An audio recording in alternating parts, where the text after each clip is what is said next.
everyone, and welcome back to YutEn, where we connect with young entrepreneurs in Antigua and Barbuda to share their journeys and stories as aspiring business leaders. I am Dr. Renee Phillip, owner of Business Cove Learning Academy. And today we actually have Miss Fedisha Morgan, owner of Disha D Collection. Hi Fedisha. Hi. And how are you today? I'm quite fine, and you? I'm loving your colors. Thank you. Today, guys, Fedisha will be motivating, inspiring, and encouraging other young entrepreneurs who are interested in starting their own business venture and wanting it to grow and be successful. So, Fedisha, tell us a little bit more about Disha D Collection and why you actually started, what motivated you to start in the business. Okay, so my inspiration came from my aunt, Miss Narisia Samuel. She owns a clothing boutique, Slade Fashion, and ever since I was small, I used to have summer jobs by her where we used to take vending to the road. And I just used to love marketing on the road, selling. And then I had a love for swimsuits. And every time I would get swimsuits and take pictures, people ask me like, where did you get your swimsuits from? And I'm like, I ordered them, and they told me, you should try doing something, bringing them in so people could see, and I did just that. And shockingly, it's actually blew up. Yeah, swimsuit is one of the areas that I found was, for me, it was really, really difficult to find something that fit my body. Definitely. So we definitely needed something like that, and that was a good opportunity for you to embark on. Definitely. So as a young startup entrepreneur, what are some of the challenges that you found you faced with the business as you decided to, go and experience or, produce this collection for your audience? Okay, when I started up, my main problem that I faced was definitely money. So for starters, when I started, I started off with money that I made from working with my aunt. And for me, I didn't understand profit versus investment. So when I first made my profit, I spent everything at Heritage Key at the Pandora store rather than invested it back into my business. So then I actually had to go about learning that I had to give myself my own salary. So I did business turnover where I invested back into my business as well as created a salary. And then I had lack of support. I didn't get as much support as I thought I would have gotten, but then after analyzing and promoting, marketing my business on social media platforms, as well as have my friends post, I definitely built my clientele. That's a really, really good point that you made about understanding profit versus investment, because one of the major issues that small ventures face is the financial management aspect of it.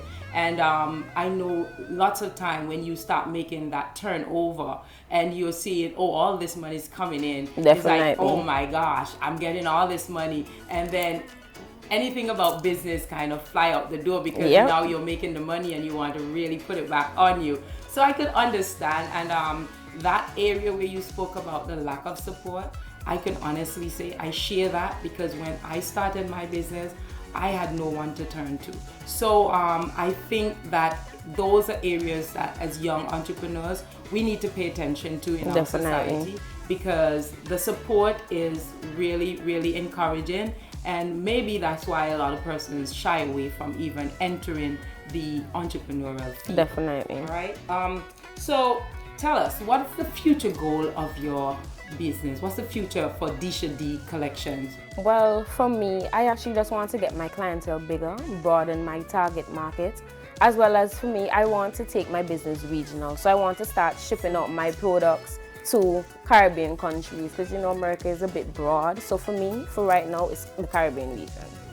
Oh, excellent. I think that would be an awesome, idea. I mean, your goal is clear. You can see where you project the business going in the future. Definitely. I think regionally, it is a good start as opposed to going big and international, because you also have to watch your competitors. Definitely. So you want to be able to, scale it, but scale it in intervals. Right. Right. So tell us, social corporate responsibility is something that is, common amongst entrepreneurs. Tell us a little bit about how you demonstrate social corporate responsibility. Okay, so for me, how I give back is through sponsorship. So sometimes I do giveaways and sometimes I give sponsorship to persons that host events especially. But for right now, I think I have my mind set on the future, whereas I want to give back to my alma mater, the Princess Margaret School, which I have something great in mind that I just can't wait. I don't want to say too much, but I just can't wait to show.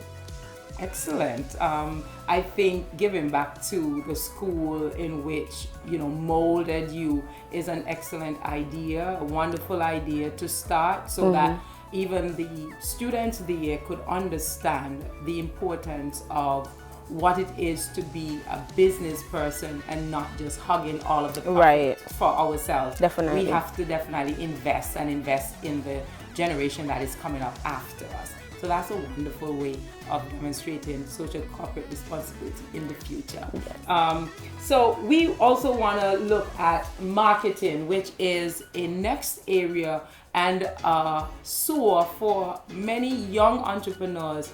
We know that you guys are techno savvy and you are the technology babies. So Definitely. you are definitely on Facebook and Instagram. Outside of Facebook and Instagram, what are some of the other ways that you would market your business? Okay, so for me personally, I want to start marketing using email marketing.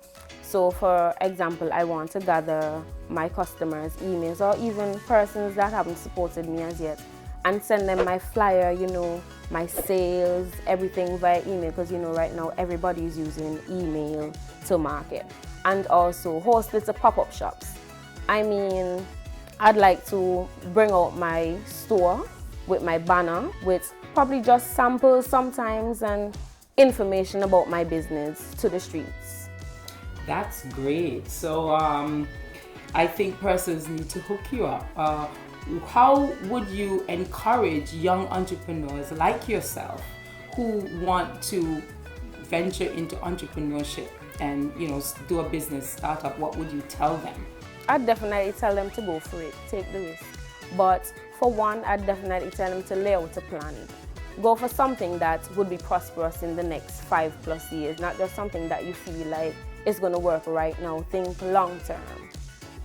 I like that point because that is also a next area of business where we identify that business persons, especially young startup, tend to have an issue with the planning. Right. And that's one of the things that we're encouraged to do. It's to plan, not only plan for the short term, as you said, but plan for the long term, because that's where our vision lies. It's in the long term. So I'm happy. Tell me, looking back, when you look back and you thought of, schools and what if you had the opportunity to go to a school that would teach or mold persons and promote entrepreneurship on their curriculum, what would be your decision? I feel I would definitely go for it. Back then I had a lot of vision for myself. I really wanted to be an employee just for getting paid sake. But after learning more about entrepreneurship, I feel like it more well fit my personality. Awesome.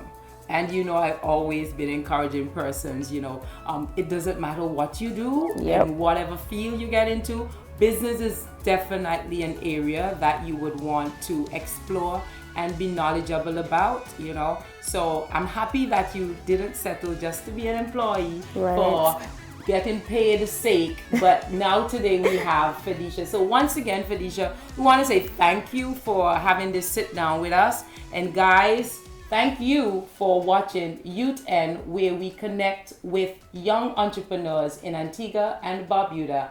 I am Dr. Philip. Until next time, talaloo.